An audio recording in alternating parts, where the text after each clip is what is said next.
So you guys, we just finished filming the stuff for the village, because in that channel we show only the village live, and I was like, you know what? Maybe this is the time to make the video the most asked question in my channel. Yeah. Everyone is asking, shh, it's no moving. It's not moving. We have a car here, so everyone thinks the car is moving. And there's my village lady. Hello.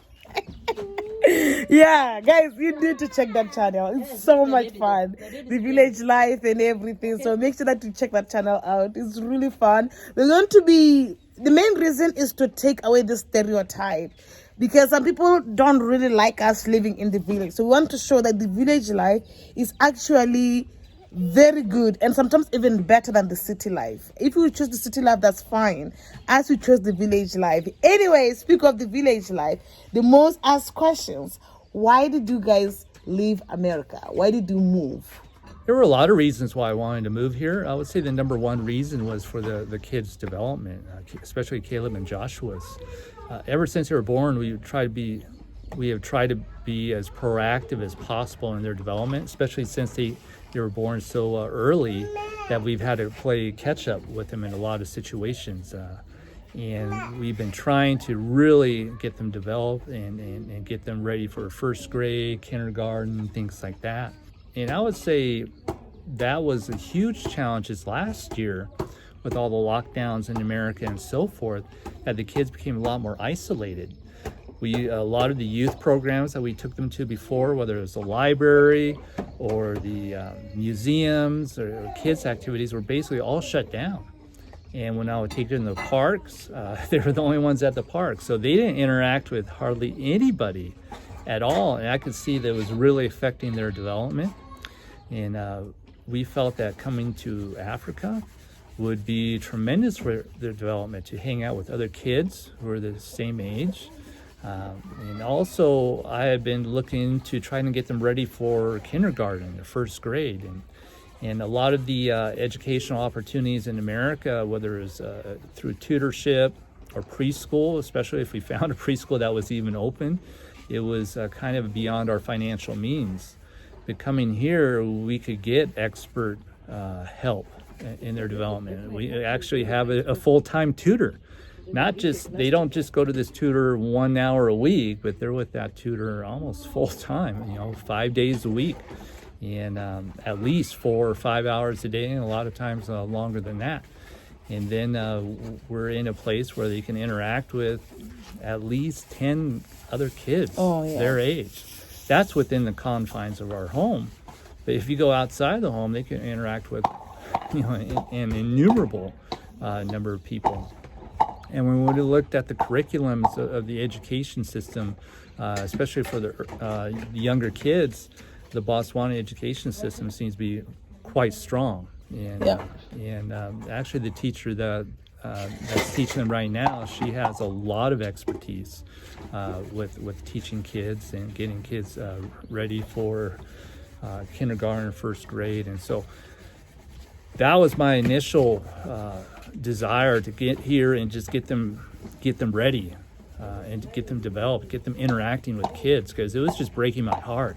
Just seeing them in that small apartment day after day, and with no one to play with, and they didn't even have a yard to play with. And we even entertained the idea of buying a house, but the housing market is just so tight. Oh, thank God for that, though. Yeah, we were even looking at renting gonna buy a house there. It was so hard. I'm thankful that housing market in Arizona is so tight. I wonder if it's better, or let me know if you're in Arizona. It's crazy. Yeah, it's crazy. So we didn't have a yard for them, and here their yard is probably about at least an acre in size, and they're interacting with animals and things like that. So immediately we've seen a huge impact in their development. I mean, you guys know too. You've been watching us for a long time, they know. And then when I would talk to parents of young kids, they're extremely frustrated with what Oh, yeah. was going on in America for the last year or 2 years. They were very frustrated with their child's kindergarten experience, first grade experience, second grade experience, especially with the online learning and things like Especially that. for a child. And I didn't want our kids to go into that. Oh, yeah. And, you know, we don't have a whole lot of news on the United States, but it sounds like the kids still are not in school in the United States. But at least our kids are in school. And so Yeah, it we're was very crazy. pleased with Oh, it. yeah. Because also you understand that COVID, whatever, it has like reached every person. But I feel like if kids are not vulnerable to it, personally, you know what I mean? Yeah, I mean that's a government situation, but I mean we're for, you know, they're pretty tight here in Botswana as well. Yeah. But you know, we have the ability to send our kids to a strong tutor. Yeah. And Also, the nice thing is that even if it was that strong, we have neighbors that they have kids that their kids can still interact. Yeah. So, like for example, in the compound we have kids. Yeah. And even if there was a lockdown, we'll still have kids playing together, Yeah. which was not our situation back in America. I would say one huge difference between the environment here and the environment in America, even though in a lot of ways Botswana is tighter on its COVID procedures in that they do contact tracing and things like that. yeah. I mean, you have to wait in line just to get Yes, in the store. it's and crazy. things like that. But the kids interact with each other. Yeah. And you go outside this compound and you see kids all over the place Yeah. and they're interacting and things Yeah. like that. You don't see that in America. But Hopefully soon, because kids are really suffering, you know? the kids I mean, need if to you're not a interact. parent, you may say, well, we have to do this. But if you're a parent of small children, you will understand the importance of kids interacting with other kids. Like, they learn from each other. And having to do this, they're not like us adults. As we understand, you have to put a mask. As we understand that, okay, it's fine even if I don't talk to so-and-so for 2 days. It's fine. We can understand that. Kids are not like that. You don't tell a child don't play. You don't tell a child don't talk to Caleb. You know what I mean? Like, if they're used to talking to Caleb every single day and they play with Caleb and you have to stop them, I feel like it has their feelings more, and we could not let our kids go through that kind of torture, especially where we do not have any kids friends. Yeah. So, yeah, that's the main reason why we moved to Well, I mean, there's a lot of other reasons. I mean, we did a lot of research on the science behind this COVID stuff, and I mean, we felt it was very safe for them to come here and interact with other children, and so we just felt that they were in a good situation to be here. Yeah. I had set personally a deadline. I wanted my kids to be learning at a high level January 2021. And that was my goal. That, you know, they're 3.5 years old. I want them to just really get after it and get ready for kindergarten or first grade. I want them to break through. Yeah, breakthrough is And to very be important. ahead of their class when they go into kindergarten, first grade, and not play catch up. Because we've been playing catch up ever since they've been Oh born. man, And I want them to excel and to be ready. That they're ready and they're in a good position to do well. That's my immediate goal for them. Another goal I have for them is to have a well-rounded education. And I feel Botswana, as well as a lot of African countries, the men, and I saw this in Mexico as well, the men know a lot about a lot of different things, whether it's building, whether it's farming, whether it's animals and things like that. And that's something that I kind of missed out on when I grew up. I think in America, a vast majority of kids, they go into kind of the education route and the athletic route, but a lot of them don't know a lot of anything about farming, or you know, like tough life in general. You know, kind of just living off the land, so to speak. Engineering skills. I think people will be freaked out by the village life. Yeah, and so, I mean, obviously, farmer kids know a lot of this stuff. Rancher kids know a lot of this stuff. Kids who are into hunting know a lot of stuff about, survival in the wilderness, how to, grow crops, how to, set up a water system, plumbing system, how to build, how to do construction and things like that. And that, that seems to be a norm. I was in conversation with Nail's brother, and he said that's just the fact of being a man in Botswana, is those things, and he's willing to teach those things to my kids. He's going to take them to the cattle post, and they're going to learn how to raise animals. They're going to learn how to milk a cow, so to speak. They're going to learn how to slaughter an animal, butcher it and things like that. And obviously there's things I can teach them, but I want them to be exposed to that. Another thing is I want them to be bilingual, when they're a child. Yeah, I was feeling to teach them Botswana. Let's face it, it was hard. And and you get kind of lazy when you're in America. Yeah. But I want them to. I've always felt ever since they were born, I wanted them to grow up in a foreign country to learn at least a second language. Yeah. We love to travel. We like to travel throughout Africa. Yeah. Personally, my goal is for them to know 3 languages by the time they're 18 years old. Yeah. And so I really feel that they'll be in an environment like this when they're 17, 18 years old. I really feel they'll be in a great position to succeed in a lot of different areas, and they can kind of pick and choose what they want to do. Obviously, we plan on taking them back to America numerous times. Yeah, for sure. Because that's some people are asking, are you going to come to America? Yes, for sure. And the thing is Africa is kind of centrally located. You could go to Europe easily. You can go to the Middle East easily. They're citizens of two countries right now. They're citizens of Botswana, which means they can go to any country in Africa very easily. They don't need a visa to travel throughout that's Africa. the nice thing about being from here. And so that's I think that's a very powerful freedom that they have.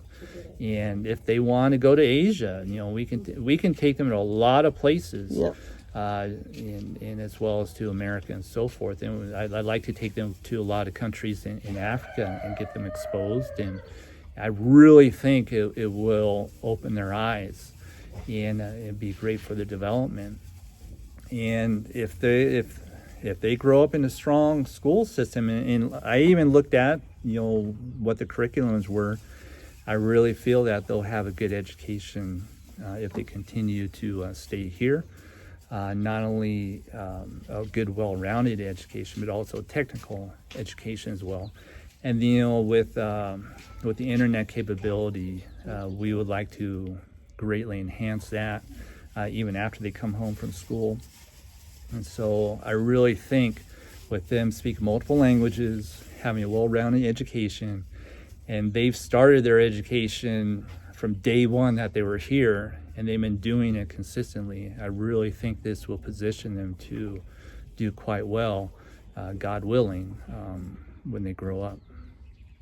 Yep. That's reason number 1. Let's leave that. You guys will hear more. But okay. But look at the sun, guys. The sun has killed me. Yeah. But you're a lot healthier. Yeah. You are a lot healthier now than you were in America. You did not see the sun. I think my body's shocked. Yeah. I think my body's just shocked. You were void of the sun vitamins. Yeah. I don't remember if that's vitamin A or vitamin D. I think it's vitamin D. But you were not getting enough sun. Yeah. In Arizona, and we were breathing a lot of recirculated air and things like that. But here I'm outside a lot, but usually that's how my life is like.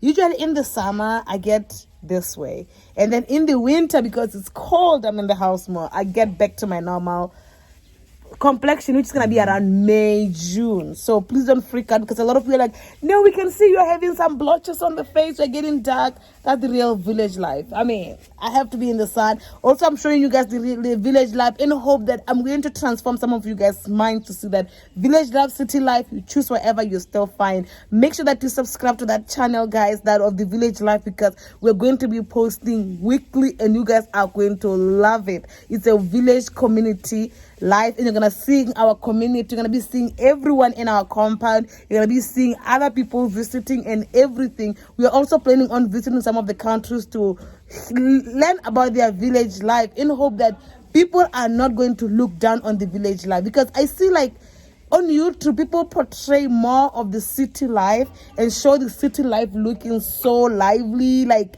oh look, we look like America, oh look, we look like Europe. But what about the village life? That's because we don't have much water in our taps doesn't mean that we don't have other ways to get water. That because we are living in a muddied place doesn't mean we are not living good life. So village life is the best way, and we are chosen to live in the village life. So make sure you check that channel, subscribe. We are so excited. The first video I feel like is phenomenal. I mean, if you checked it out, let me know in the comments below, because I will leave the channel here in the comments and in the description. Guys, check that channel. You are going to love it, because you're going to be going all in with this village life. Anyways, guys, I hope I add one more thing. Yes, you sir. could choose to edit this out if not. But, you Yeah. know, I had always been, you know, for the first part of this video, I had been emphasizing Caleb and Joshua. But, you know, another reason why we came here is for Michael's development. You know, Yeah. being cooped up in that apartment. Yeah. He was just trying to be his, Caleb and Joshua's shadow. And Yeah. they were getting irritated with him Yeah. because he was cooped up in that small apartment, and he was just going, you know, crawling after them, and they weren't happy.